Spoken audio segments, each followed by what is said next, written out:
Ossai Nicholas Ossai. I represent Ndoko Okwani Federal Constituency of Delta State. Mr. Speaker, distinguished colleagues, I wholeheartedly adopt the submission of the minority leader of this great chamber. Mr. Speaker, I listened to some, that is what we coin to be executive imperialism against the legislature. Mr. Speaker, over the years, the question is that who produced this constitution? Same executive, through the military juntas, produced this constitution.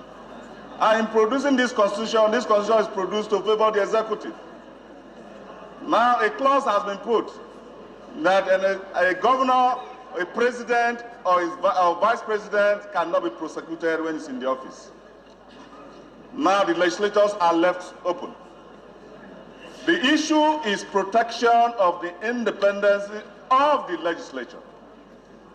And it behoves on us, the National Assembly members, to protect that institution that will make good governance, whereby you try to prosecute the head of that institution, you derail the objective or even the ground norm as produced to govern this country.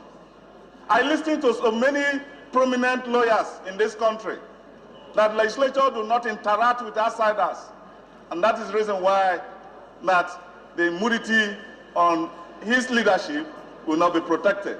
I laughed. It's laughable. And what is the oversight functions? What's the public hearing we do?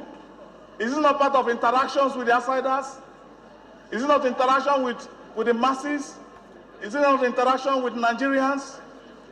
On the basis of the interaction of the National Assembly and to protect the institution called the legislature, I believe and I wholeheartedly support this bill for a second reading.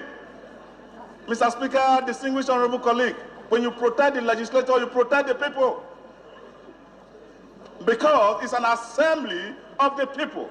And it is the people who mandate the executive to implement whatever it is they have decided to implement.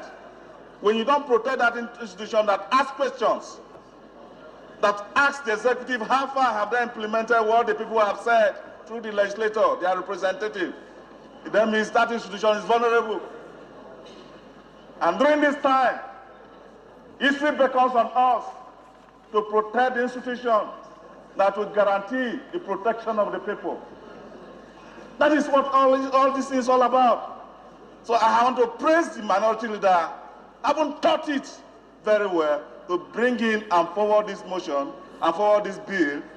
I pray and I urge you, my colleagues, to allow this bill to pass with the speed of light it requires. I so move, Mr. Speaker.